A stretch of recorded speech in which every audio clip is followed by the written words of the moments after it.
first started collecting when I was 7 years old. I'd have been 8 years old at the time. When I first started collecting sports cards, I was in elementary school.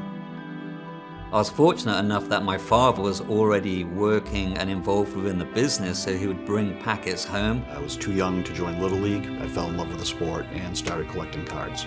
Still remember my mom taking me to the local grocer on our way home and buying my first packs.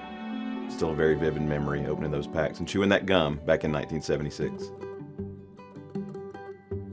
After school, me and my few friends would go to the local card shop, gather up the few dollars that we had, and just get a pack and try to get Ken Griffey Jr. or Barry Sanders or Bo Jackson. And then I stopped collecting, and I went on with school and work and became an adult. Junior high, I kind of outgrew collecting cards, and then it just sat in the back of my mom's garage for decades. And then in August of 2020, I got back into it and started buying again. I just recently got back into it about 3 months ago. I'm probably a little bit older than some folks who've gotten back in the game. But now we're back into it in a large way. My mom was excited and she sent me all my cards. Boxes and boxes arrived in Puerto Rico. And in there I saw all the ones that, to me as a kid, were so important. And one of them, in the biggest glass case, one of the big screw-down cases, was a 1952 Topps Mickey Mantle.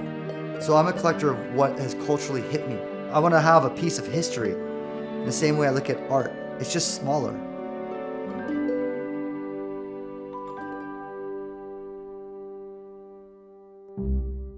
When the pandemic hit in 2020, if you had taken $1,000 from one of the stimulus checks the government sent out and put it in the sports card market, you would have had $10,000 or more less than a year later. During the pandemic, just sharing, trying to get your parents to understand what's happening in the trading card market. Taking that screenshot picture from a Target that says, limit 2 rolls of toilet paper, 3 boxes of cards, I think really kind of hit home to people that don't know what's happening in the trading card space.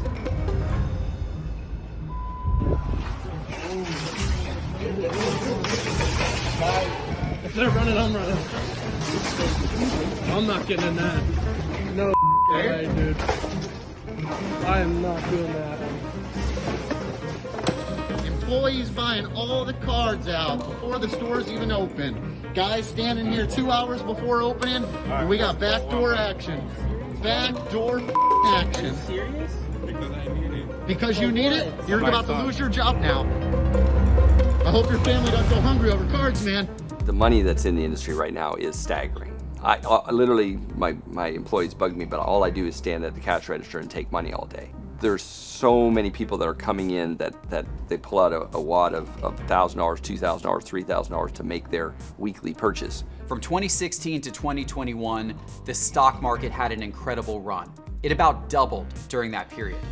But would you believe that the sports card market went up more than 20 times? There are kids in high school right now that will be financially independent by the time they are 30 because they've started investing in sports cards today. The only reason the sports card market took off was because of me. I put that card on the map and said, look what I bought. Mike Trout. People can laugh at me now, but in 10 years from now, this card will be worth $5 to $10 million. Mark my words, I know what I'm doing. When it sold for $4 million, it broke the Honus Wagner record. People now saw baseball cards as no longer a hobby, and holy shit, you can make millions off it. So all these people from Wall Street, they started getting the card market.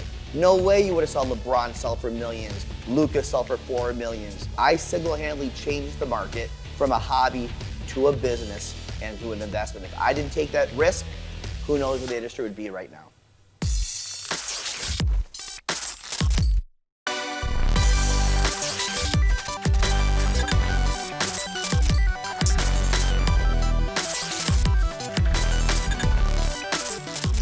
I don't really have time to spend time on the internet buying things or going on eBay. I just never did that. I'm doing 250 shows a year for the last 15 years. Here I am, in my early 40s, COVID hits, my touring schedule has come to a screeching halt, and now I have whoa, I don't know how long this is gonna be. So I was in the studio just cranking music out, and then I got burnt out. After a few months I got burnt out. I was like, whoa, this is a lot longer than I thought. And what do you do when you get burnt out? You just find different interests. So I just left the studio. I was like, I need to take a break on this. This is a lot longer than expected. That was the opportune time for me to just kind of just put my reachers out, and one of my friends was like, hey, I just bought a sports card for $15,000. I have those cards too. Like, they're not worth that much. There's just no way.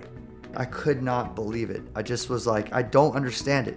I called him up. I was like, okay, explain what is going on. Like, it just sounds ludicrous. It's crazy. He broke it down almost like, very much like an investment. It's like, I just spent 15 grand and I plan to sell it in maybe 6 weeks time for 10 grand more. I'm like, 6 weeks time, you're gonna make 10 grand? How is that possible? My first feeling when I saw my own baseball cards was like, is this even real? You see stuff photoshopped all the time and you kind of just assume that it's not, but it is real, and you see the tops on it and it's kind of shiny, so it's really cool to see that. Man, so we moved into a house growing up, and in the attic, it was a deck of cards, like a book of cards. That's kind of like started my fascination with cards, and young, I didn't know it was this big of a deal. But I kind of got into it until like high school, until I got into like, you know, girls and sports and things like that. So yeah. So I do collect my own cards. I try to get at least one of each kind, just for my kids, so when they grow up, they can see it, be like, man, my dad has this, and just some memorable moments. I started collecting sports cards as a kid. I was absolutely obsessed. Every week when I got my $5 allowance from my mom, I would get on my bike immediately, ride down to the corner drugstore, and buy as many sports card packs as I could possibly get. My first job ever at age 14 was at a sports card store in Sarasota, Florida. Sports cards were my life as a kid. As I got into high school and then went off to college, I lost touch with sports cards. And it wasn't until a few years ago that I got back into them. My son came home from his grandmother's house one day and had a pack of football cards. So we opened the pack together, and it brought back for me a ton of nostalgia. And the more that I got into it, packs that I opened, cards that I researched, I all of a sudden saw this has incredible investment potential and incredible business potential. And this is a sleeping giant industry, and nobody realizes it right now. You know, as an immigrant coming from South Africa and being an only child, I knew that I had to connect to my peers at school through something, and sports cards was the perfect answer. Even though most kids collected back then because it was the fun thing to do, I really had that investor mentality back then. I loved looking at those Beckett magazines and seeing if my cards had gone up $2 or $3, because if they did, I would have more to trade with my other friends. And to me, that was even more fun than just collecting the cards for myself. I started collecting baseball cards at a very young age, about 12, 13 years old, buying and flipping cards. While most of my neighbors and friends were, playing in the backyards and just hanging out, I was on the weekends going to local trade shows with my dad. He used to leave me on the table, and he goes to the next table, and he comes back and he buys cards. I said, what do you buy this for? He said, trust me. As a 12, 13-year-old, I was making $1,000 a week buying and flipping cards. By 14, I was actually a dealer. I'd rent a table for $40 to sell cards.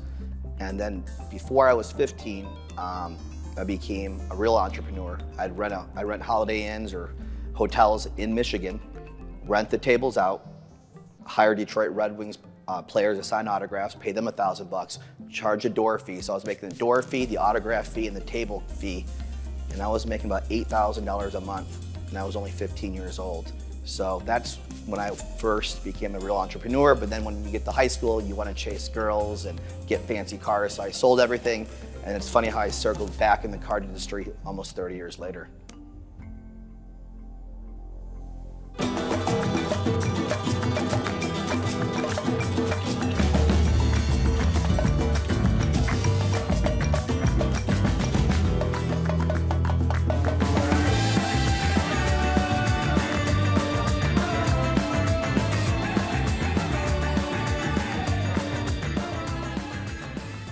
Initially, when I first got back in August of 2020, I thought it was kind of crazy. I limped in, I had a dealer send me $100,000 in cards, diversified box, and thinking I was going to buy it as a, you know, just a diversified asset class. Once you hold these cards in your hand and you realize it's American history, think about the, you know, Jackie Robinson's 1948 Leaf, his rookie card, and Michael Jordan's rookie card. And once you hold these things, it brings back all that excitement of a kid, and also brings back, you learn more about the player and the sport and the history of it, and you become addicted, and it's exciting and fun, and I think when more and more people kind of just dip their toes back in, they go in their garages and they grab their cards and they kind of get that feeling again, it gets them so excited and back into the hobby. Ooh! Oh, wow! That's cool. Look at that. Yeah, Tom Brady with Ronald Jones Jr. and Mike Evans, the Super Bowl champions. That's fitting. For me, I stand at a Target probably 6 in the morning every Friday, just so I can get myself $500 worth of Pokemon cards. And you know, as an adult, people laugh at me that I'm looking at Pokemon cards, but you know, I'm having fun because I'm revisiting my childhood. At the same time, I'm monetizing my future, and it's, instead of having to invest the boring way with, like, you know, stocks, trusting somebody, at least I have control over my future, and I'm having fun at the same time. So that's why I dove back into it. The rise of the sports card market has even seen a number of celebrities get involved in the industry. For instance, Steve Aoki even had his own set released by Topps. So we're seeing more and more celebrities pour into our industry. That was really cool to have my own auto in the Topps set. Was very cool. I mean, I did my first Topps card as a first pitch card.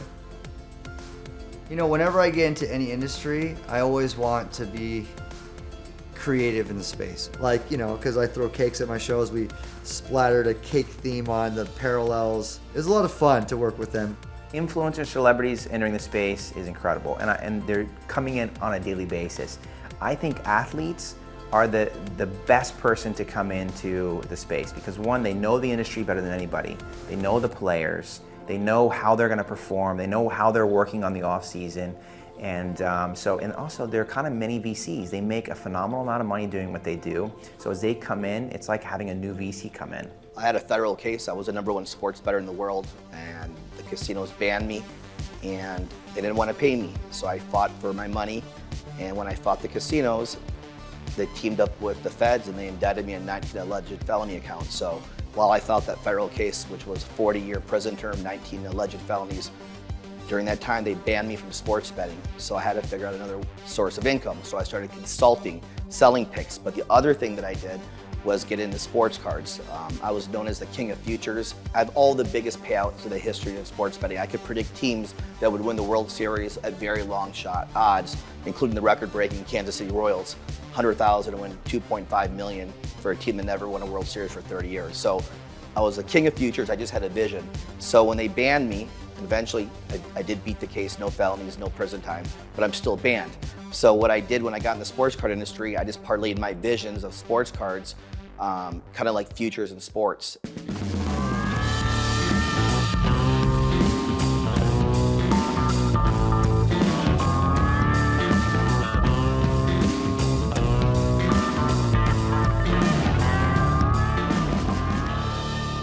The Panini business was founded in 1954 and was actually originally a newspaper distribution business in Italy, based in a small town called Modena. Essentially what they did is they bought some small soccer images of players and inserted them into the newspaper to try and sell more newspapers. And it very quickly found out that the demand for the actual collectible figurine sticker inside the newspaper was more valuable than the newspaper. So morphed into the very first sticker collection, which was for calciatori, which in Italian simply means players. And that was launched in 1961 and took off incredibly quickly in terms of demand. And then Panini very quickly established itself across all of Europe, buying up rights predominantly for all the major soccer leagues, branched into South America, and then in 2009 started an operation in the US after acquiring the assets of the Donruss business, which became available here in America. The sports card industry looks so much better today than it did over the last 10 to 20 years. I've been in it full-time since 1991, And in 1991, we were in the middle of a boom, but it quickly declined by the mid-90s. We've seen spikes and valleys, in the industry over the years, but I can say for sure, without question, the last 5 years have been the strongest I've ever experienced. When I was collecting cars as a kid, your big brands were Topps, Fleer, Donruss, and Upper Deck. And those brands actually still all exist today, although the ownership's a little different. The 4 major US sports have given exclusive licenses to the card manufacturers. Right now, Panini's got the exclusive license for football and basketball, Topps for baseball, and Upper Deck for hockey. The licensing with sports cards is really interesting because as a kid, I grew up collecting Topps. That was my favorite company. I love Topps Chrome. My most favorite memory of being a kid was grabbing a Topps Kobe Bryant rookie card from a dollar bin. I can't do that anymore because Panini now owns the license for the NBA and NFL, while Topps is focused on baseball. When you think about brands, first of all, you start with different manufacturers. Each manufacturer has multiple products, multiple brands of cards that they produce. If you take Panini, for instance, they make a number of great products, but in my mind, I categorize them as kind of the entry-level products, the mid-tier, and then the high-end. On the entry level, you've got products like Score and Hoops and Prestige and Donruss. Then as you move up the scale more into the middle tier, you've got products like Mosaic, Prism, Select, and Optic brands. And then as you move up to the very top end, you've got products like Flawless, National Treasures, great cards all the way up the scale, but a lot of different variety there. I remember going to the store as a kid and they would have boxes of 89, 90 hoops on the shelf. I would buy a handful of packs and then somebody else would come in and buy a handful more, and I would come back the next day and there'd be another box, and maybe even 2, and so on and so on and so on. They never ran out, it seemed. Nowadays, if you see a handful of boxes on a card store shelf, once they're gone, they may be gone forever. So the big difference between modern trading cards and trading cards from 20, 30 years ago, when there was a crash within the marketplace, if you go back 20, 30 years ago, you were buying products, and essentially what happened is manufacturers got greedy and they left the machines running for a long time. So you would find a rookie card in that product, think that it was rare, but essentially there'd be thousands of them. You'd put it in the loft, bring it down 20 years later and find out that eBay had come around and your cards were worthless. And everybody gets afraid of that, it's a bubble. When the bubble burst in the 90s, will it happen again? Are they gonna increase print runs, and are they gonna do this and that? And of course, that's something that longtime collectors are never gonna forget. The difference with modern day cards is we now print on every card the volume of which we're buying. So if we say this card is numbered to 10, there will only ever be 10, and you know there's 10, which means that you can be assured that it's going to continue to remain in value and increase in value based on how that player might perform.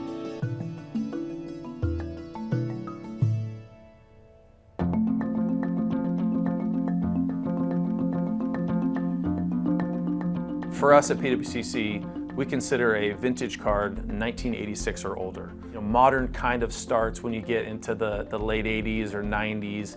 The kind of middle ground is about 87 to, let's say, 99. But a lot of the really important cards for our industry were produced from 96 and on.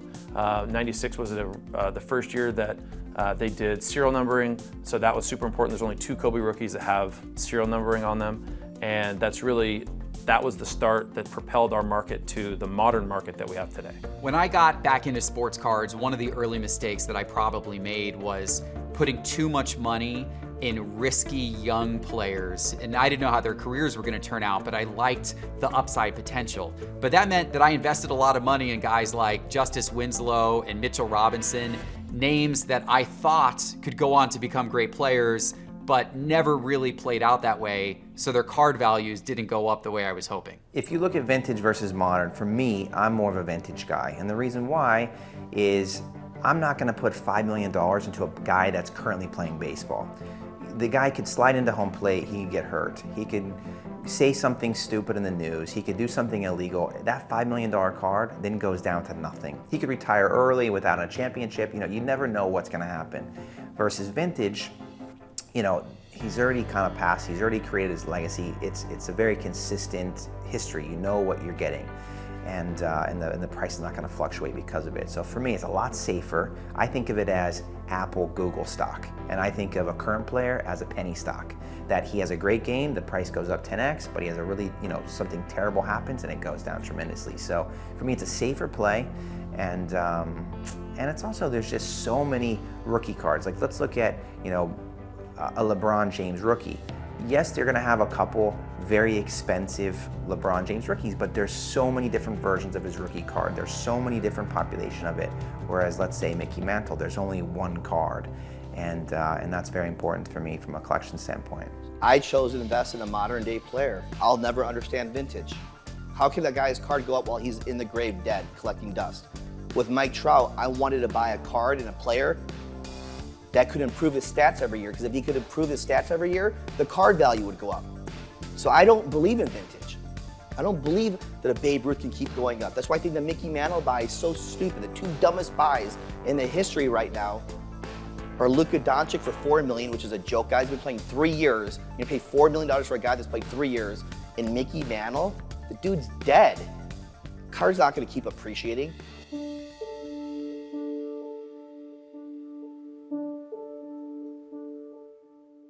You know, in 2009, when Panini came into the U.S. market, you know, there were 3 things they did. They got the exclusive in the NBA.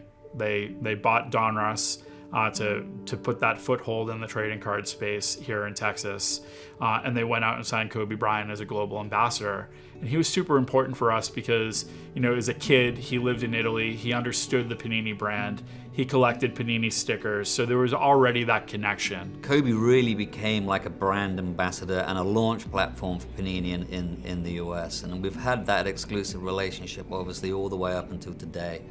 Obviously, Panini was very distraught at the passing of Kobe so prematurely, but we'll continue to, you know, develop high-quality trading cards for Kobe for many years to come. This Eminence collection is a beautiful collection of my career and some of the great moments that were captured within it. As I sit here and sign card after card, I play a little game with myself in terms of trying to remember the exact moment of the card that I'm signing. And I can pretty much remember every single one, which is a little frightening, I would think. But it's awesome to take a trip down memory lane as I sign each card, and all of these things seem like they just happened yesterday. So it's pretty cool for Panini to create such a beautiful set. When Panini came into the US market, Kobe wanted to do something different in the trading card space. And really what's happening in the trading card space right now is kind of what Kobe's vision was way back in 2009. He wanted to change it. He wanted to create disruption in the trading card space. And so, you know, just like Kobe, that mentality that he carried on the court is kind of, it's in the Panini America DNA. When Panini develops a new product, we're always looking to have a unique item in each box which makes sure that collectors will come in and buy multiple brands. So the manufacturing process of a trading card is very much depending on which brand we're looking at, because there's so many different print technologies that we use. In fact, trading card industry stretches the boundaries of print and technology like nothing else on the planet. In most places in the world, print is dead. Everything's moved to digital, so trading cards are really leading the way and stretching the boundaries on new print technologies. For example, if there's game-used equipment in there, we have to get that game-used piece of equipment, we de-seam it, we put a lacquer on the back which has a unique barcode that will identify that piece of memorabilia forever. So even if you were to grab that trading card in 20 years, we could take that piece of memorabilia, scan the barcode on the back of it, and tell you exactly which jersey it came from. That process takes place. We have to collect all the autographs from all the players. This can take many weeks. A lot of the time, some of the players in soccer, for example, are all over the world. And then when all these components come together, a majority of the cards are printed on press. However, a lot of the memorabilia and autograph cards are still built by hand. and this process can take some time. So again, where most people think ink and cardboard, easy, turn the machine on, it's just not the way that it rolls. Memorabilia is one of the other things that's really transformed and differentiated the modern day trading card compared to the vintage category, in that you're getting autographs from the players in the products nowadays. You're getting game worn, game used jerseys that are cut up and then put into cards. Over here you won't see is a mess in my office of Cowboys jerseys and Rams jerseys and 49ers jerseys all waiting to be cut up to be put into trading cards. Although we have a vast number of brands, one of our key ones is Rated Rookie, because rookies are a key driver within the product. So it wouldn't be unusual to see an athlete wearing a Rated Rookie t-shirt whilst walking down the street. The brands have become iconic over the years, not just within trading cards. Just thinking about what Rated Rookie means to the hobby community, the trading card community, every kid remembers that Rated Rookie and that royal blue and the iconic logo that was on that card. That Rated Rookie legacy is continued today. Think about, all the guys that kind of come through. It really starts with the moment they declare for the draft or announce that they're going to be a pro. We've had so many players come through, whether that's, I think about Josh Jacobs, and a guy that, really kind of stepped out and emerged, in week 3 of his rookie year, and that's that Rated Rookie moment, for him. And for collectors, knowing that they had picked up that card back in August before he'd even stepped on the field. That's that prospecting culture, that's that Rated Rookie, why everyone loves to collect it. During draft night, we had a lot of interviews, a lot of different things, and even leading up to the draft. And Panini was the first to really show me how huge the card game was. They showed me the Rated Rookie cards. They were showing us the limited edition. They let us put on the chain and, rock out, take pictures and things like that. It was just a dope experience, really. The 24th pick in the 2019 NFL Draft, the Oakland Raiders select.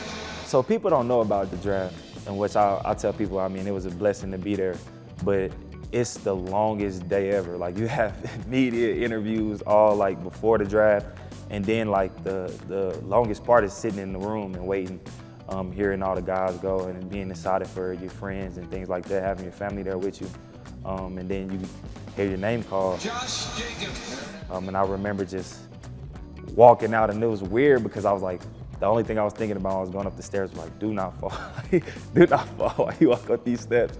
But man, hugging Roger Goodell and seeing that one on the jersey, man, seeing the excitement from the crowd, it was definitely a blessing.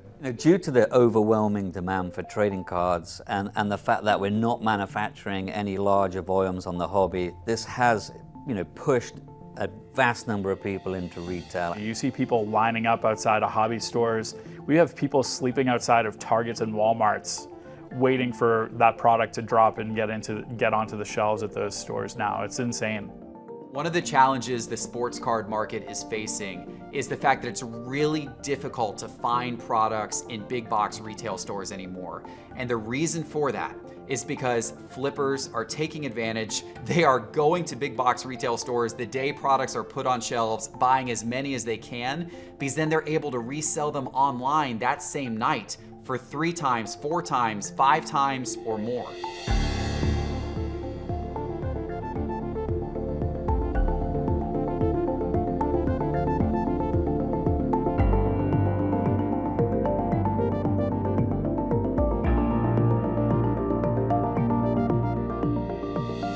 Because these flippers have been raiding retail stores and then selling boxes online for several times more, it can sometimes be hard to find a box at a reasonable price. It can be really, really difficult to get anything of value out of that box based on the price you had to pay. I believe that anyone that buys something at MSRP to flip it for 50, 100% right there and then, there should be some type of law against it. In the future, it's 3 years down the line, a year down the line, they stop making it, I get it. But not when it's attainable at a card store like this. I can come walk in and say, hey, can I get a UFC box? Instead of right now, after today, those boxes will be $1,300. 2020, there still was stuff at the beginning of the year that would sit on the shelf for literally 6-8 months, and you just, every time it came in, you'd kind of cringe. About March of 2020, stuff like Heritage started disappearing. Opening day would fly off the shelves. I mean, they would just take anything there was. I still wasn't seeing people around me, but the stuff definitely was not there when I went back the next week. Slowly, I start noticing people around me. They come up, talk, be nice, blah, blah, blah. It got a little bit creepy when I was doing other work in the store, and they'd be coming up to me, when are you putting out the cards? After March 20th, there would start being crowds around me. And it started out some stores 2 or 3, then 3 or 4. People would start following me to areas nowhere near their home. It did get worse. I mean, people would come up, grab stuff. I'd be accused of holding product for different people and all that. And anybody who doesn't get product feels that they were messed with, because it's all their right to get it all. Security did change. They started roping me off, and I had a security guard with me the whole time I was working, and with the option to be escorted out to my car if I wanted to be. I would come in different doors to try to lose people. I would work odd hours.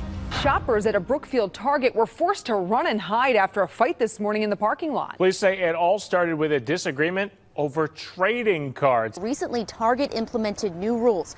Trading cards are only sold at 8 a.m. on Fridays, and customers are limited to 1 pack per person.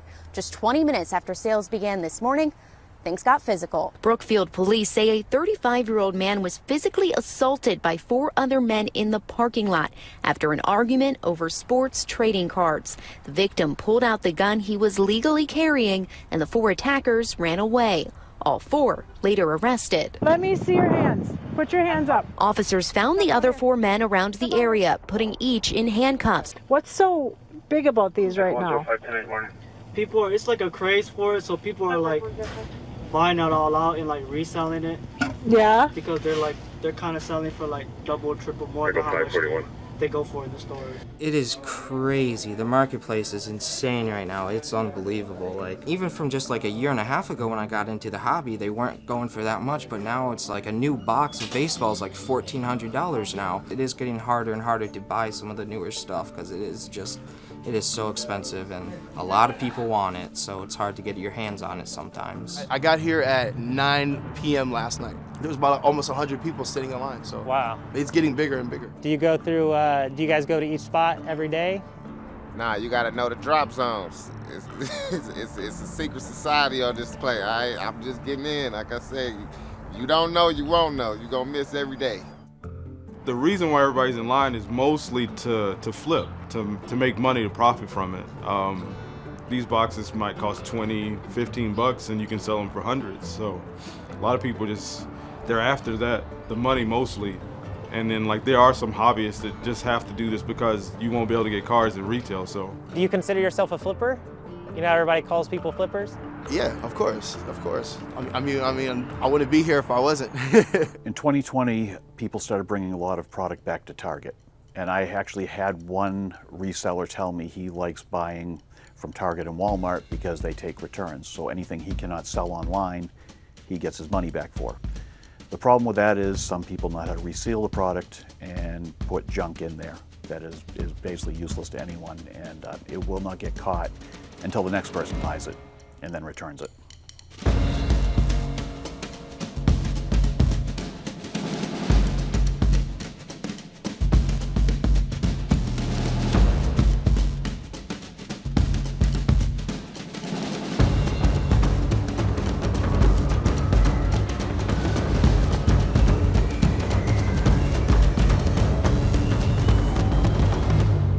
Nothing? I just got a Pokemon because they ran out of optics.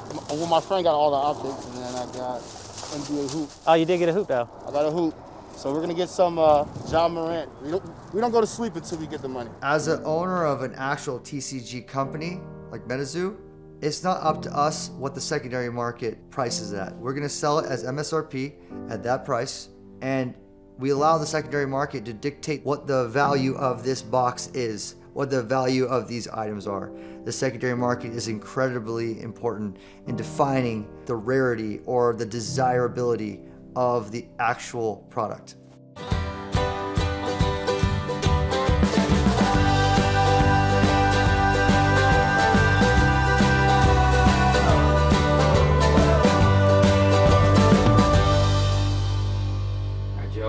something for my son here. I got to take him back, maybe a little football to break. If you're going to go buy boxes, you can go to a local card shop or an online card retailer where you're going to find what are called hobby boxes. They're more expensive, but often packed with better cards. We're going to have a big rip party. He'll have a lot of fun with this.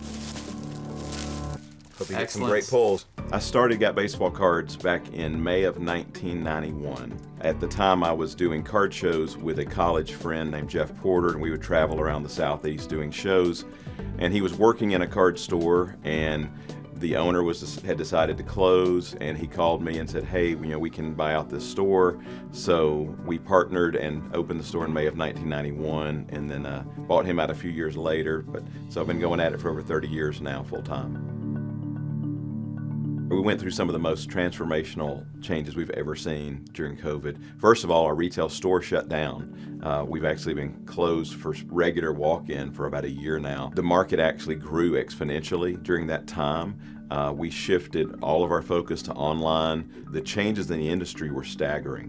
When COVID first hit and all the leagues started to shut down, we were very concerned about the impact it was going to have on the industry because we felt it was like a strike.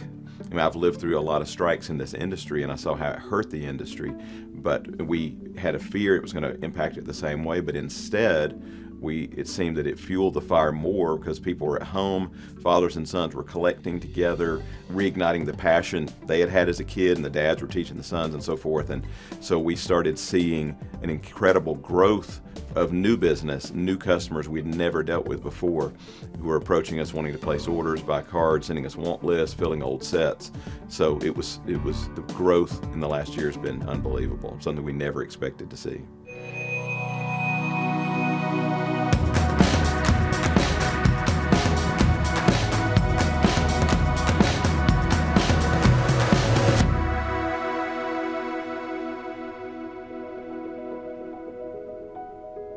I'm Perry Solomon. I run Wonderwater Sports Cards, Comics, and Games.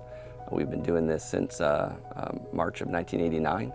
So I've lived in Clearwater, Florida for the last 32 plus years. I think the one thing that we've done is that we do a lot of everything. Like, we're not just a card shop. Obviously we do comic books, we do games, we do toys, we do memorabilia. There's a lot of things that certain card shops don't do. We try to be more of a one-stop shop for whatever collectors in the family, whatever they're into. Early on, we would do whatever it took to try to get product. We would visit candy wholesalers locally. My father would drive to Canada to get a hockey card. We're from Canada originally, and so he had contacts there business-wise that he would get stuff from. But it was always very difficult in those early years to get product. And so in 2017, things started changing, and our relationship with the distributors started to change. We were now given limitations on what product we could buy, at what price. They would raise the price, and it became so now like the price raises daily. When I call, if I bought something yesterday, it's probably more today to buy that same item. We do our absolute best to obtain as much product as we possibly can that meets the demands of our customers. I pay attention to our Facebook group, I pay attention to emails, I watch social media. Everybody starts asking me, hey, when are you getting this product? Hey, when are you listing this product? I know that I'm gonna need a large amount of that product. In order to obtain it, I go through distributors. They're massive wholesale distributors that supply all the different releases to retailers by release day. We kind of rely on our relationships with them and what we've done in the past years to build up what they call allocations for different products. So basically, the more you would spend on products, the more you would then get of that product the next time it came around, or the more you would get of other products later in the season. We can't get enough of anything. We get a small portion direct from the manufacturers, and then we get another small portion from the distributors. And that amount, depending on how hot the product is, may not be enough to last us for an hour. There's plenty of things that we're sold out of before we open at noon. There's plenty of things we're sold out of by 12:30. Quite often, if I wanted to, we would be sold out before a product comes out. I could make 2 phone calls and be sold out of everything. Today, due to the raise in demand, For brakes and for boxes and for cases, we are currently, we're paying close to going retail price just to replenish stock. The rise in price in particular products currently, I think a lot of it was driven from, you know, the beginning of the pandemic. I don't know that the industry is fully caught up to the demand, and I don't know that it ever will. Could you ever imagine shutting your doors down because you're too busy? I do that now. We're closed on Mondays and Tuesdays. I'm here.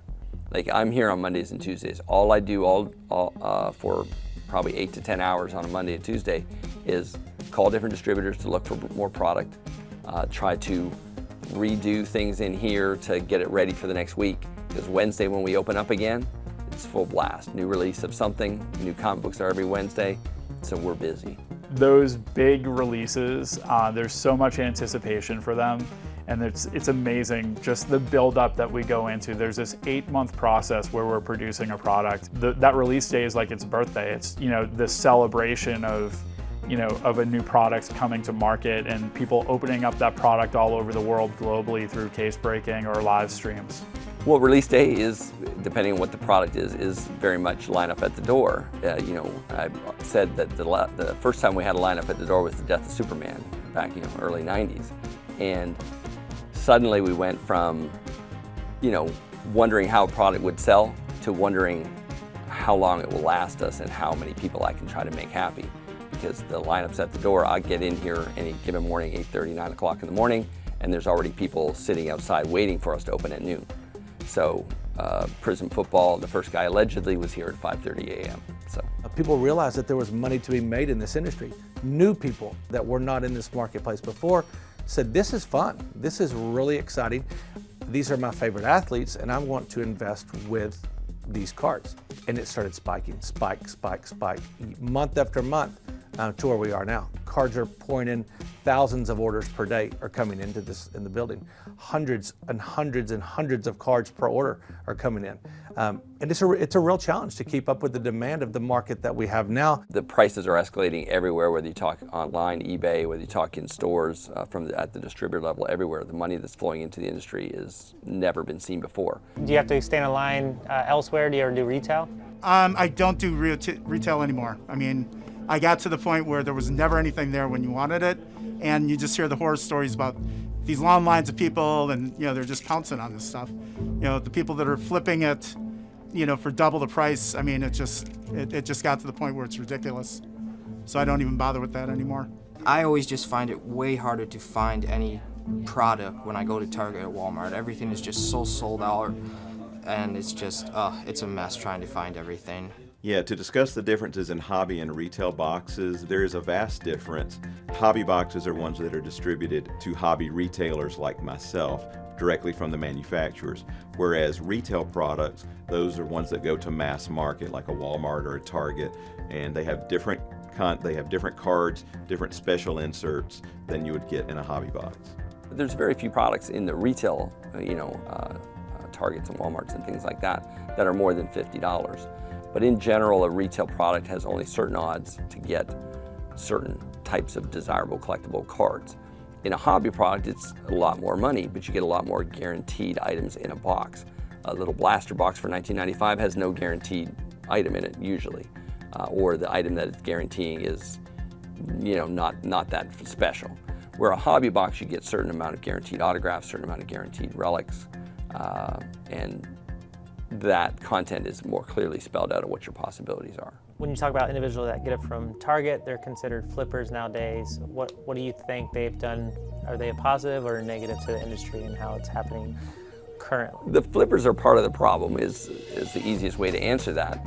Because most of those people aren't buying it because they're collecting it, it makes it very difficult for, I have parents come in here all the time that are just looking for some football packs for their 9-year-old kid, and they're like, Target and Walmart don't have any. And so it has become very much just about making money for those people. They don't care about what the product is, they just care about how much they can sell it for. And so that ripping and flipping idea Some people rip it open to sell the singles. Some people just buy the wax to flip it in that manner. So it depends on what level of hobbyist you happen to be. You know, sometimes it's a little off-putting. You know, a lot of the people that are there are scalpers. They're not really collectors. You know, it's good for the hobby as far as increasing the value of everything that I am going to get. But at the same time, you know, it does take away that joy. Buying individual packs of cards instead of a seal box can be dangerous because unfortunately what some people do is they'll buy a box, they'll find the pack that's got the really big hit in it, and then they'll sell the other packs that aren't as good on the market. So we have all of our product is behind the counter other than right up front where the new releases are, and I'm always standing there. We don't let people mess with packs. People have walked in the store in past years carrying their scale and ask if they can weigh the packs. You'll see it happen at Target or Walmart, you know, all the time. So yes, there is a difference between the weight of a specific pack that has a relic in it or doesn't. There might be a difference in the box weight. Topps Museum Collection has one metal card per box or per case of 12. So that box is heavier. And guaranteed, if you're buying boxes of certain things, there is that potential for it to have been weighed, and they're selling it for that reason because they know that item's not in there. We've always had that type of challenge with people buying stuff online. Searching cases is not new, but now the money is so much bigger. So the old thing was that you always had a specific content per box or per case, and people would sell packs or boxes of whatever they didn't open. So they might get a box or a case, and they might rip open until they hit that big card, and then they put the rest of those packs or boxes on sale on eBay, and you don't have any chance of hitting that big card. Obviously, we have no way of knowing when people walk in if they bought the box that has the good card in it, but at least we don't do that to you on purpose.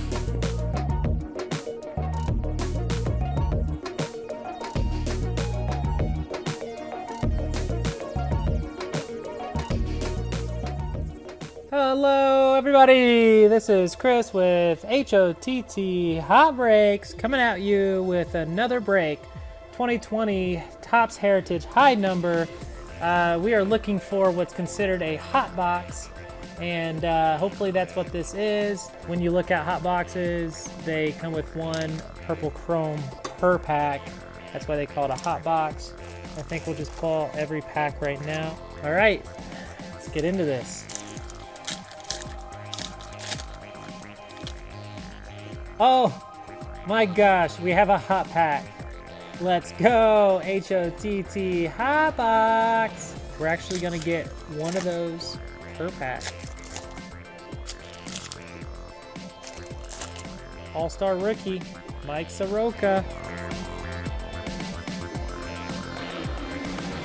Today, the sports card market is more protected because we have scarcity. We have manufacturers that are actually building scarcity into their products through numbered cards and through other mechanisms. We've got grading, which inherently adds scarcity because it's really hard to get cards in perfect grades. We've got really strong online community and social media around sports cards. People are into investing and collecting more than just for the money. They're in it for the community as well, which keeps them there. And then we've got online breaking. And that's a big deal as well because it's entertainment. It's a big piece of people's lives now to sit on their couch and watch an online break on TV. Watching online breaks can be an incredible spectacle. It's so much fun to watch, and even if cards being pulled aren't the ones that you bought, just simply getting to watch them is a thrill. I've seen huge cards like a Hannes Wagner cut auto get pulled out of a box of Transcendent. Oh man, how about that? Hannes Wagner. Kaboom! Online breaking is an incredible thrill. You can often buy into these breaks for not very much money, but you've got the opportunity to strike it big. You can hit that big hit card and make that break worth it 100 times over for you. Oh my gosh! Oh wow! Super Fractor, rookie auto 1 of 1, Fernando Tatis Jr. Justin, I'm shaking so bad, I'm sorry. Justin Herbert, NFL Shield RPA 1 of 1. Boom! Logo Man, Patch Auto 1 of 1, Luka Doncic. Boom! So Sarah came home one day with this box of cards. I believe it was 2011 Topps Series 2. I believe it was. We open the box together. It takes me down this rabbit hole. We start doing research, and I jump on YouTube and I start seeing videos of people opening cards. I never saw this before. I did not know this existed. There were a couple of people doing what they called breaks. I didn't know what it was. I started watching. I started actually even participating. I bought into a couple of breaks, and I had a lot of fun. I thought it was really cool being a part of something that was taking place live on the internet. And this is 2011 into 2012. So streaming live was a very new concept at the time. I immediately thought, this is for me. I knew then and there that this was something that I could do. And I could hopefully do as good, if not better, than other people that were already doing it. It's Friday night. We're opening Pokemon cards. Let's see what we got next.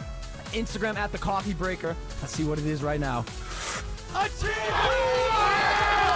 Yeah, breaking boxes online is that treasure, that treasure hunt, like finding that treasure. You know what's in one of these boxes. You know it's sitting there. There is like the possibility of getting the extremely rare refractor or extremely rare card that is worth, you know, $1 gazillion. And that's what's exciting. Oh, Mahomes! Oh, silver! Oh, nice. We got there, second pack. Group breaks have existed for quite some time, well before anyone was streaming live or opening boxes on camera. A group of people can get together and decide to split the cost of a case or box or any number of cards together as a group. You can go to a card store and you and 5 of your buddies want to buy a case of baseball, we'll say. And you could split it up by division.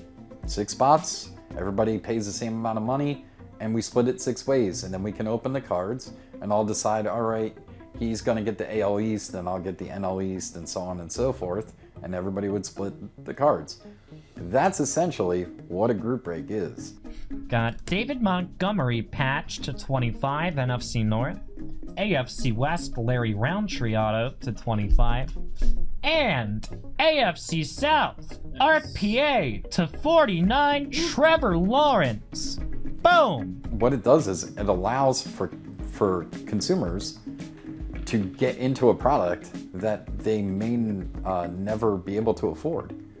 You're getting in for a portion of the price of the case of cards. Good luck, guys. Team on top's gonna win it. Breathe. Lucky 7. And number 7, good luck. Packers! Madison! Congratulations. How about that? Hell of a hit. Back in 2012, 13, 14, I said boom one time and everyone's like, yeah, that's a boom. 1 of 1, Jeremy Lin. Boom! You gotta say boom. Oh, everything's a boom. I have customers to this day that they're like upset. They feel like they were left out if their card didn't get a boom. They've set a value on our level of entertainment and they expect us to deliver. And that's a big deal to us. Forrest was yelling coleslaw the other day. We don't know why. I mean, they were like, you gotta have your own thing, Forrest. And he started yelling out like kablowie and ka-chow. And they were like, no, you gotta say something random. And he's like, coleslaw. And then, of course, the chat got crazy with it and everything was coleslaw. Hey everyone, Forrest here, ripping one box of 2020 Contenders Optic Football. And on the back is a Tua Tagovailoa rookie ticket silver auto. Nice. Coleslaw. Leighton Sports Cards has been breaking for a long time. We started in 2014 and did it through about 2017. We got out probably 6 months too early. But we got to a point where we didn't want to be up till 2 in the morning, have a kid and a wife, and so. But now there's not just breaking online in the traditional formats. Now Instagram is a big deal, Facebook is a big deal. A lot of my customers are breakers on various platforms, YouTube. So that has grown immensely. Two of my best young customers started when they were 17 breaking wax on Instagram. And they went from buying a couple of boxes a week to now they spend a couple $1,000s a week easy on most new releases. They want as much as they can get. So, and they're 18 now, so. A big part of what we do is community. And the building of that community and making sure that our customers feel like they're part of a family. We created a safe place for our customers to buy, sell, and trade on Facebook. Everything we do is family friendly, no swearing, no cussing, no acting out. And then we try to make it a safe place for them to come and enjoy collecting and enjoy watching boxes being opened. I mean, everybody should be able to enjoy our hobby. Everybody, no matter who they are. Like any industry where there's a lot of money involved, there are scams that take place. You have to be careful. The easiest way you can get scammed is to buy a card that's different than the one you think you're buying. People can make misleading listings when they put things online, or they can take photos that maybe don't show damage that exists on a card. Be careful. Do your homework, make sure you are buying the card that you intend to buy, and then when you receive it, inspect the condition thoroughly, make sure it's all on the up and up. You also have to watch out for fake cards, because there is so much money in higher end cards these days. You do unfortunately have people that are out there trying to create counterfeit versions of really expensive cards, like Wayne Gretzky rookie cards or Michael Jordan rookie cards. That's why it's always good to buy cards that are graded, because that means that they're also authenticated, assuming that they're graded through a reputable grading company. This looks like a fake card. It's fake. That is fake, Steve. Yeah, I mean, it looks fake. It's 100% fake. That's not live ink. It's cracked ice. You bought a cracked ice. That thing should be sparkling from here to. Yeah. I feel sick, like getting ripped off like We that. can get the money back though. Because this is going to be expensive. I'd probably spend some money. 11K. 11,000. It was 11, right, Alyssa? Yeah. That's what you said, yeah. Holy. But this one's 100% fake. So. Clear and there as day. is- It's a printed laser copy. Yeah, I feel that. You know, you got to be careful. So on the back end of cards, not only are there people chasing, there's also people manipulating a little bit. So maybe they'll buy, 100 of a particular card, and then they throw it at auction and bid the price up a little bit. So now there's a new price point, and then they go and try to sell some of their collection. So you've got to be careful. Just because one sells for a high price doesn't mean that that's the real price of the card. You've got to look at, how many cards have sold at that price before you can really say that that's the value of the card. There's a slew of options in selling a trading card, but really the biggest and largest platform in our market is eBay. eBay is a publicly traded company. There's 180 million users. They're international. So if you're looking for a card or looking to sell a card, eBay is probably the first place that I would go, also for that market research to see what a card might be potentially worth that you own. Until a couple of years ago, it was rare to see any card go for $1 million or more. And there were a lot of big auction houses doing big auctions, but they were driving cards in the tens of thousands or hundreds of thousands of dollars. But in the last couple of years, auctions have boomed. And now there are a ton of cards that have sold in the millions of dollars. So PWCC has historically been just an auction house, selling cards on eBay for over 20 years. And we've transitioned into kind of a full-stop shop for our clients. We have a vault, an online marketplace, and we lend, and we usually archive people's assets. We image it, title it, price it, and it's all put away and safely insured and stored. Our vault here is a Class 3 UL-rated vault. It's actually constructed of 750,000 pounds of concrete. We have 2 huge vault doors that weigh 11,000 pounds apiece. And our facility, we consider it the Fort Knox for trading cards. We have over 65 cameras on site. It's all gated, key-coded, and 24-hour surveillance. Since probably the beginning of 2020, I would say, the demand for having assets graded is massive. People want graded assets, they want them verified and authenticated, and that's why that's all that we sell anymore.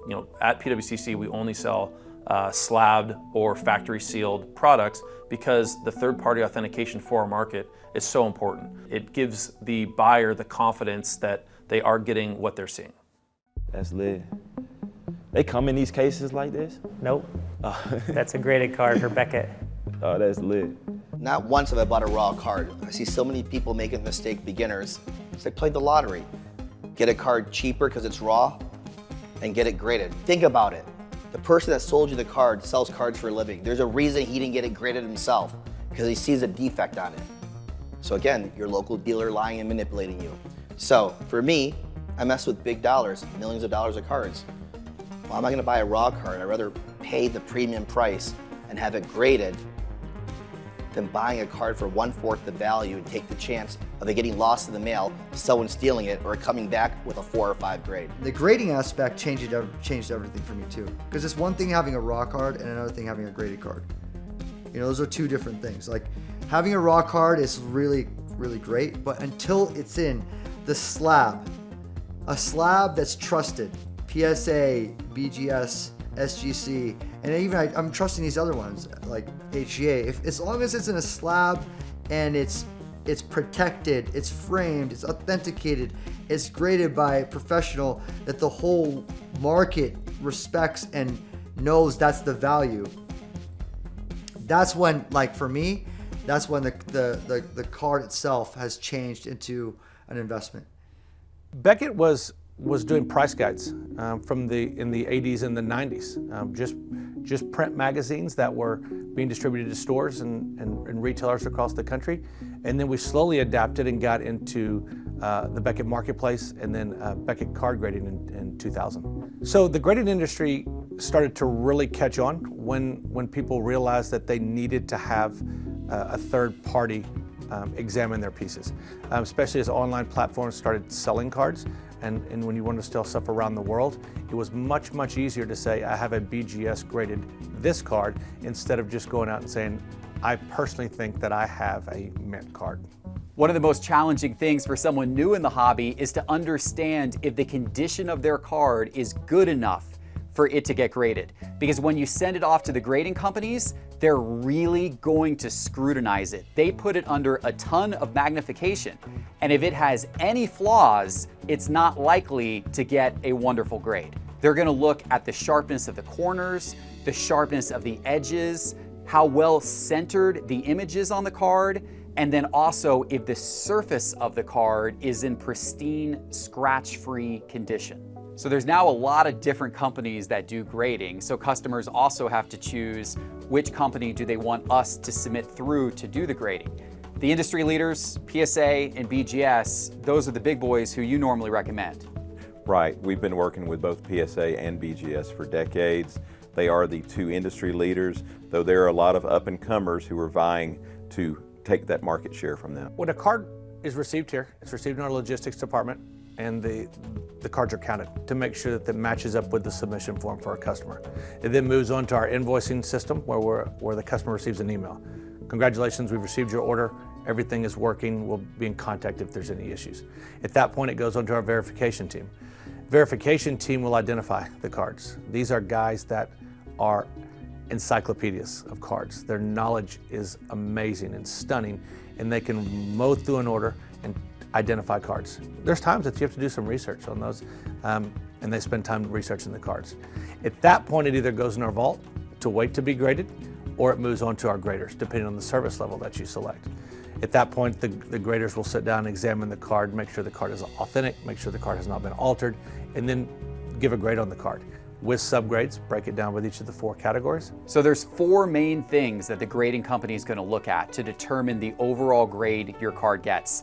And of course, Joe is the expert on this type of stuff. Yeah, Jeff, when I'm assessing a card, the very first thing I will look at is the centering, because that's what's the first thing to see. You hold it in front of you, you can tell, is this card well centered? Is there a wider border at the top or the bottom, a wider border at the left or the right? After that, I move on to the corners, because those are the most noticeable after that. Is there white showing on the corners? And then I move on to the edges after that, because often cards, especially as you get into vintage cards, are going to have chipping on the border of the card. And then last of all, look at both the front and the back for the surface, because often there'll be a crease, there'll be a scratch, like with newer cards, there'll be scratches on the surface. There can be print lines of all different types, sometimes on the front or the back. So you've really got 4 key areas to look at that could all impact the grade of the card. After that's done, a label is produced for the card.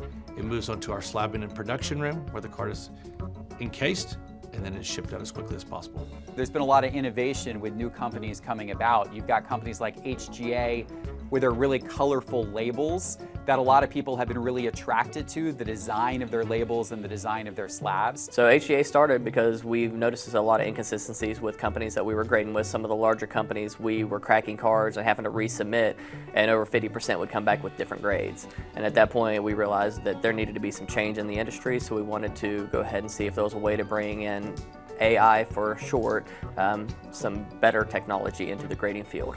The 3 biggest differences with us are 1, the AI, obviously, the grading.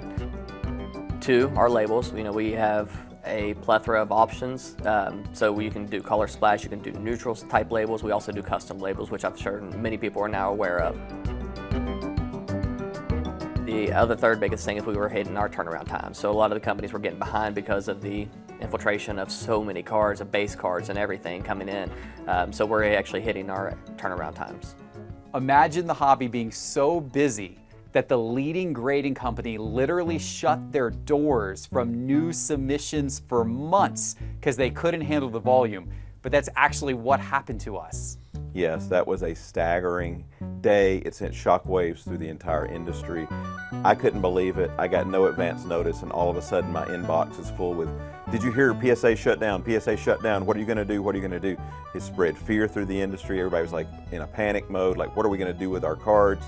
And so we immediately had to transition. We're like, we've got to offer something, and because we were offering just PSA at the time, and we had to recalibrate and say, okay, there's some other really good companies out there. We started offering BGS submissions, started offering CSG submissions to fill that void for the cheaper grading for cards, because PSA continued to offer their express services, their really high-end grading, but for the bulk submitter, the guy that has a bunch of cards that, he $10, $20 rookie cards, that doesn't work at $300+ a card for grading. So yeah, we call it the day the grading died, because PSA just went to a halt, and it's amazing to think they were that many millions of cards behind where they had to shut down. 13 million cards, 13 million cards in their backlog. That's absolutely incredible to think about, that literally a company that is leading an industry shuts its doors for months and says, no new customers, we can't handle the business right now. Like, as a business guy, as an entrepreneur, as someone who started a ton of different companies, I can't even fathom ever doing that with one of my companies. But that's the decision PSA had to make, because the hobby is so busy and has so much heat right now. Yeah, they kept raising prices and raising prices, saying that'll slow submissions down. It didn't. In fact, people kept submitting more because they said, we're going to get our cards in before the next price increase. So none of us saw it coming, but hey, it's what they had to do. My first year of investing, I was so excited about my first PSA submission because I had all these Kobe Bryant cards I was going to send in, and I was going to make a killing off of it. But I had a mental lapse where I signed up for the wrong submission level, which cost me an extra $3,000 for that submission, and that should have negated every single bit of profit that I was anticipating making. Fortunately, money flooded the hobby and I was able to still make a profit, but it was just a horrible, horrible mistake, especially for your first submission. So as the grading companies grade cards, they keep track of how many cards they've graded of each type of card in each grade. That is called a population report. The population reports can be very helpful to consult because they give you an understanding of how common or rare a card is. And if you're going to be investing a lot of money in a card, you often want to invest in a card that's got a low population report, meaning there's not many other cards out there of that particular grade and that particular type. If I'm looking at brands, let's say for modern, I'm not going to really go for the generic, the base, just because the supply is so large. So personally, I'm going to go more towards the limited supply. But again, you look at Zion Williamson, which is a big boom in 2019, when it was his rookie year.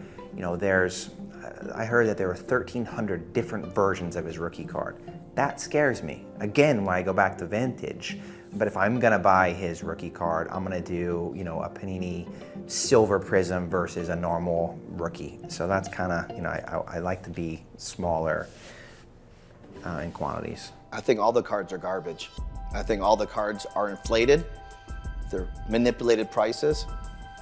All you guys out there, you auction houses, big industry leaders, you know you're getting butterflies watching this because you know I'm spitting facts. You know there's fraud going on, market manipulation going on, fake sales going on, fake grading going on. Why am I the only person that wants to speak about it?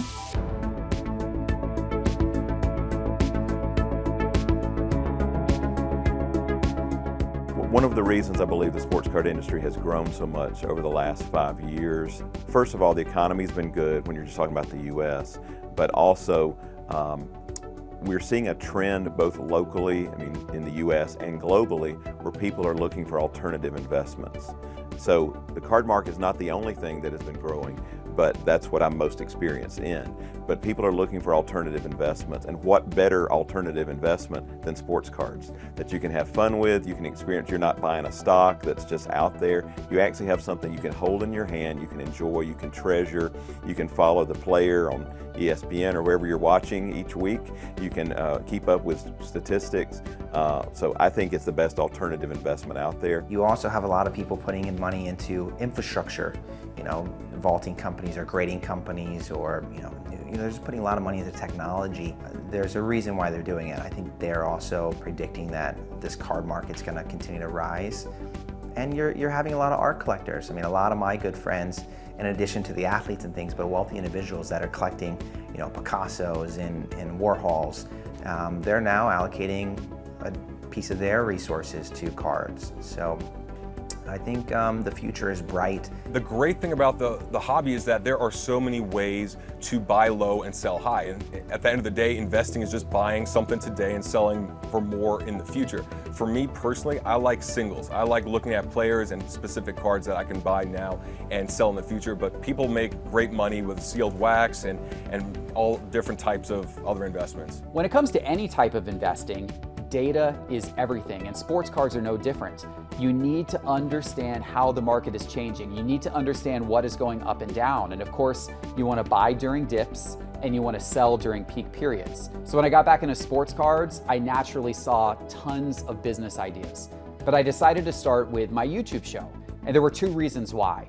First of all, I knew that if I could build a successful following, that would validate my business ideas, validate that there was a market for them. And second of all, that would give me a built-in base of people to market my products and services to.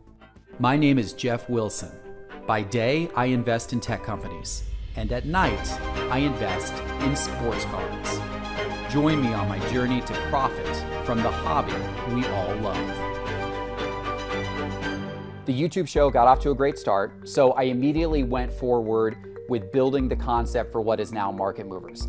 And I had a real pain point, and that was the fact that it was really hard to understand what the fair price of sports cards should be and how prices were changing over time. There was no good tool on the market that would give you that information, and that was the vision for Market Movers. Hey there, sports card investors. My name is Tyler Nethercott, better known as Teapot, and I'm our VP of Product Development here at Sports Card Investor.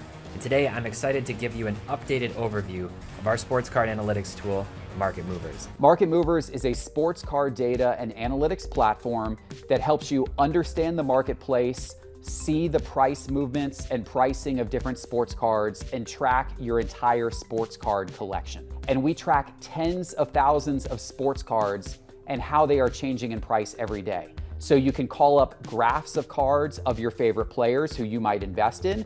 You can also enter your collection and track how the value of your collection is changing over time. So initially, when I got back into cards, I didn't really know what I was doing. So I started buying multiple of individual cards. Because if the price goes up on a card, then you've 10x'd because you have 10 times the cards. Then I realized I'm not a card dealer.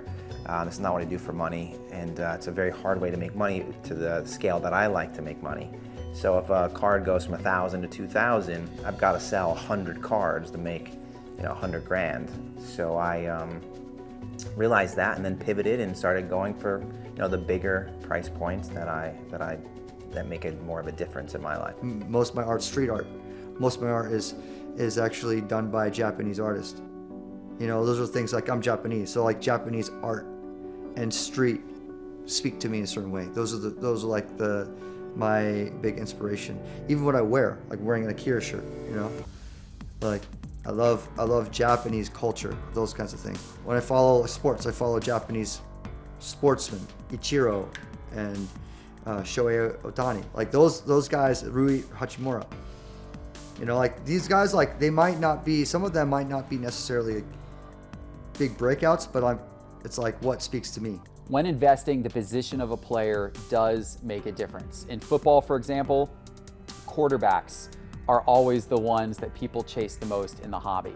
Although in recent years, running backs and wide receivers, they've gotten more attention. As new people have come into the hobby, they've started buying their cards as well.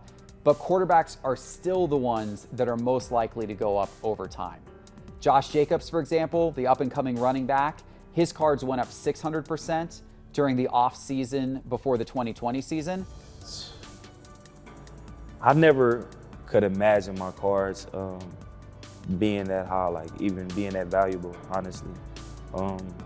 Like I said, my dream was always to get to the league, and I didn't ever really think about all the other things that came with it. So just to see that it's valued that hard, seeing that my hard work is paying off somewhat is huge.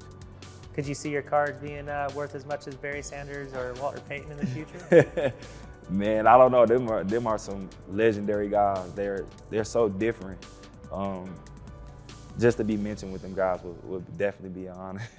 In 2016, the sports card world was rocked when a Hannes Wagner card sold for just over $3 million. And that was a huge record at that time.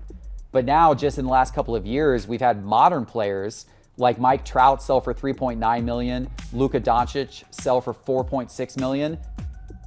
And then, of course, we had the Mickey Mantle that sold for $5.2 million.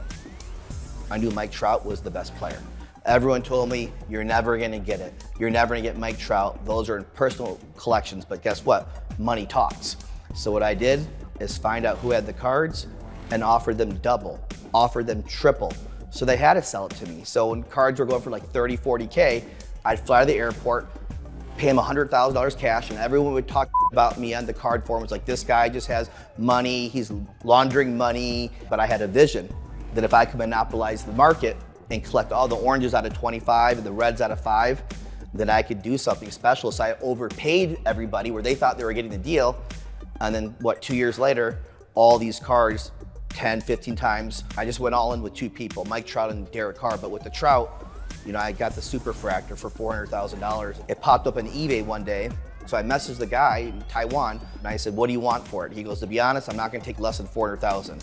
So instead of nickeling and diming for like $350, $300, I said, you know what? Buy it now, $400,000. Then he Googled me and he's like, oh my God, you might be a scam, blah. All these people are messaging me, and I said, listen, man, what's your PayPal? I'm gonna send you $1,000 right now. You can keep it and screw me over. This is how much I'm into this, and I'll buy you and your interpreter a first-class ticket for tomorrow to come from Taiwan. Everyone said I was crazy, stupid, I'm a joke, I'm a loser. I could have bought a house. 2 years later, I executed my vision, flipped it for the most expensive card at the time, beat the Hannes Wagner record, and that's how I got in the Trout cards. And I really believe if I did not take that chance of the Mike Trout, the industry would never have blown up. It's because of me, the hobby went to a big business. This dude just took a card for $400,000, flipped it for $4 million within 2 years. That's when the card market got huge. So for all the hate I take, people should thank me, because if I didn't have that balls and vision, the market wouldn't be where it's at right now, and that's 100% facts. Vegas Dave likes to anoint himself as some sort of sports card investing expert because he bought a Mike Trout card for $400,000 and sold it a couple of years later for $3.9 million. And yeah, those are big numbers, congratulations, but that's less than a 10x return. In just over a year, LeBron James cards went up 19x. Michael Jordan's cards went up 23x. And Kobe Bryant's cards, they went up 50x. So Vegas Dave, you would have been better off investing in one of those guys. So when I was in the process of finding the Mickey Mantle card, you know, I was going to different dealers, every dealer I could find, every auction house I could find, every private dealer. And one of them, you know, I'm reaching out to them on a daily basis. Hey, what do you have? What have you heard? Who's selling? Who's willing to sell? And I'm looking for multi-million-dollar cards. And obviously I want the Mickey Mantle because it's the most iconic to me. And because I've already purchased, you know, the 4, the 5, the 6, the 8, and I wanted the 9 and the 10. So finally, PWCC, they said, hey, we've actually found one in our vault. One of the customers has one. One of the beauties of the vault here at PWCC is, you know, we have access to inventory that nobody else has access to. You know, I can log on online and I can take a look at everything that we have in the vault. So, you know, a lot of these private sales happen out of buyers reaching out to us, telling us they're looking for a specific card, and then we go take a look in our vault. Now that card might not be publicly available for sale, but I'm able to reach out to the owner of that card, see if there's any interest. And that's actually how the mantle that we sold in January of 2021 for $5.2 million, that's how that all transpired. The buyer contacted me and was looking for the specific card. We had it in the vault. And so we reached out, and the guy, you know, was possibly up for it with the right price. So in 2 years before this, say January 2021, 2 years before, he bought it for $2.88 million. And he wanted, you know, say $6 million, I'm not quite sure the price. And I start a lot lower. And then we settled on the $5.2 million bucks. And that was, you know, so exciting because one, you found the card, you found the Mickey Mantle, the Holy Grail, and the 9. And it's the best 9 out of all the 9s. And then you've negotiated a deal to where less than 2x what it was last paid for 2 years ago. And if you look at the same time period, other cards, other iconic cards in the hobby have 10x, 20x, 30x. So for me to find the most iconic card and to only get it for a 2x was, in my eyes, an absolute steal. The most important thing I think people need to understand is, do you actually love the card culture? That's the most important question you ask yourself. If you don't, then it doesn't matter if it goes up or down. Just don't get involved. Get into something that you like. Oh my god, dude, do you believe I have a Holy Grail right now? This is like, I'll never forget it, man. This is crazy. I'm sorry. Collect because you love it. And of course, you sell when the market's hot. You know, that's great. Markets will dip. Just ride it out. In 2018, I predicted the card market would boom before anybody else did. I showed the card that I bought for $400,000 and I said, this will break the Honus Wagner record, and it did. I was the first person to tell the world the market was gonna boom in the sports card industry. And then in February this year, 2021, I was the first person to predict the market will collapse, and it will. And I even posted a video on YouTube, about 1 million views, and I burnt a Michael Jordan sticker rookie that was worth $250,000 at the time, and I lit it on fire to prove a point. You know what I think about this? This is what I think about this. And this is what's gonna happen in the sports card market. It's gonna burn, burn, and burn hard. Let's ring it. Yeah, they're just shooting me right now. They said they're going to your place next. This is for you, what you wanted. But I gotta burn one more corner before I give it to you. Just to keep it fresh, huh? Yep. I gave you my word, this is yours, so they're gonna bring it over to your place next. Got a special delivery from Vegas Dave. Ooh. Oh. Oh, this hurts my heart, but at the same time, like, this is history right here. Everyone saw this card and had an emotional reaction to it. And that's why it's so special. It's more special than holding a pristine Michael Jordan. Wow. I'm gonna cherish this thing. Well, first I'm gonna have Vegas Dave sign it for me. And I'm going to grade it. You know how I am about grading. I need to have it graded. I wonder what PSA is gonna say when I bring this in. This is Vegas Dave's rookie card. My 101 Superfractor. This is special, really is. It could be an auto 10 with a card grade of, I mean, can you get below 1.5? Once it's in the slab, this will be a piece of history, you know, which talks about all the opinions of where the sports card industry is going, where it's not going. Is it going to go up? Is it going to crash? This is a very volatile time. 2021, with all the varying opinions of sports card, it's one of the loudest right here. I gotta speak what's on my mind. The market was all manipulated. Why would I light a card on fire that's worth $250,000 to prove a point that it's worthless, it's worth trash? It's the truth. When I held that card up, I said, this isn't break the record. They all laughed at me. And now they all laugh at me when I said it's in class, but every day, everyone messaged me, you were right, you're right. It went down by 30%. You're right, you're right. I know I'm right. I don't need people to tell me that. I think you're going to also have some rise in the industry and rise in prices because you have so much money coming in, not only from individuals, but funds. There's so many funds being created, and as those funds start infusing cash into the market, again, you've got more and more money coming in, decreasing supply and big demand. So I think the funds are important. I think they're jumping in, which should kind of give you a little bit of look into the future that the prices will continue to rise. There's been a lot of recent innovation in the sports card world around the idea of making it easier for people to come in and invest in sports cards. One of those innovations has been fractional ownership. That's where groups will buy large dollar cards, really, really high-end cards, but then sell little fractions, shares of that card to a wide audience. So people can buy into a really expensive card on a really small budget. You've got people lending money on your collection, which I think is a big opportunity because now allows people bigger buying power. I mean, you can borrow money on your house and you can borrow money on your assets, but you haven't been able to borrow money on cards. So I think that's a big opportunity and a great way for people to have more buying power. But you've got AI coming in as far as helping, PSA grade or AI grading companies. You just have so much technology, so much money that's coming into the hobby that it's, I think it'll only help it grow. There are some really interesting companies in the fractional ownership space. My favorite is a company called Dibs because they're attempting to create a real-time stock market for cards by using fractional ownership. So you can buy and sell little shares of really high-end expensive cards, but you can do it in real time, just like a stock market type of experience. It's unheard of. 10 years ago, you could never buy shares of a baseball card. It's absolutely absurd and ridiculous.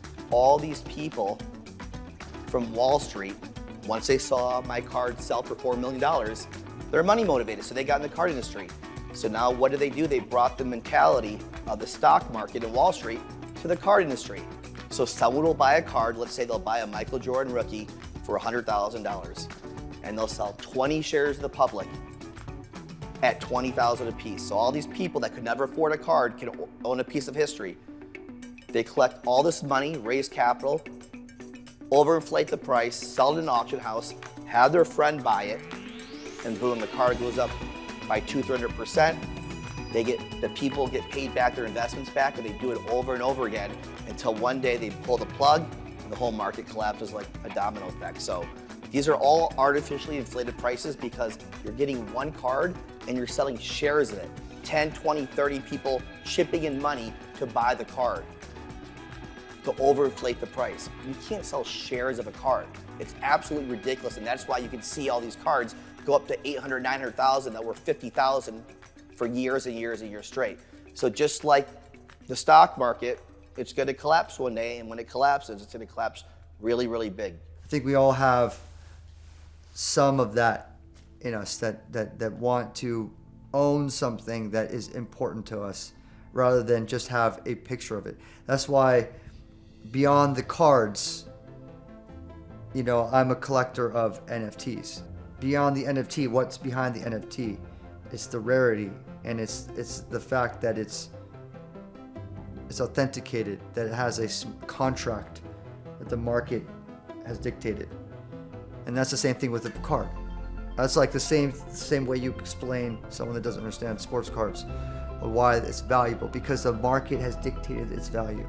Initially, to launch our NFTs on our blockchain platform, We were offering a physical card that would come with the digital card, and we did this because we wanted our card junkies to come in and figure out what the blockchain is and buy blockchain products to get hold of that card product. But as digital cards have become more valuable and more in demand, we're now looking at doing just digital cards and selling them on their own. We spent, the last 2 or 3 years thinking about how we incorporate blockchain into the trading card space, and we were the first manufacturer to introduce blockchain trading cards. When we launched blockchain in January of 2020, we tied it to a physical card so that the collector could understand the value of what a physical card was, and then knowing that they had that non-fungible token that was tied to blockchain is a digital asset to accompany that card really kind of created another level of value within the space, even though they didn't know what blockchain meant at the time. Now 15 months later in 2021, or March of 2021, everyone knows what an NFT is, or a non-fungible token that lives on the blockchain, and we've been there for the last 16 months. Now, back in the 1980s, we saw a huge boom in sports card popularity, similar to what we're seeing today. But then that was followed by a total crash in the 1990s. And there are people out there that are worried that we might be facing that same crash again today. Everybody gets nervous of that.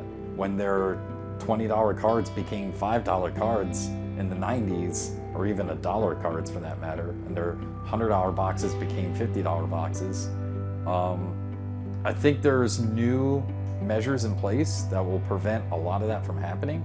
The reason for the crash in the past was because people thought cards were rare when actually they were mass produced. That's no longer the case. In recent years of modern day trading cards, you know exactly what it is you're buying, how many of that card that is on the market, and that numbering system hasn't changed over the last 3 or 4 years. So the values will always remain there. The only thing that can impact the card value is whether the player performs on the court or not. Since 2015, every year we said there's no way it can get bigger. There's no way it can get better than what it was. And it's exceeded and exceeded and exceeded. We're here in 2021, and I don't think it's anywhere close to being done. With the new people coming into the industry, with more and more money being invested back into this, with the international growth of this market, there's not a crash coming soon. The market is healthy. The market is early on, and we're expecting big things coming up. I've heard a lot of different varying opinions on a market crash coming. I do not believe there is any type of crash coming. Will there be a stabilization? There has to be. Base cards are very over inundated and submitted, and once the larger companies are able to get them back, I think we'll see a correction of the base cards and the silvers that are mass produced.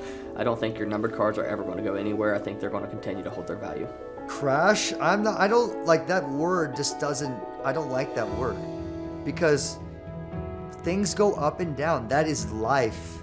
Things go up, and of course it goes down, and then guess what? It goes back up, and then it goes down. I mean, I'm not in it like a stock.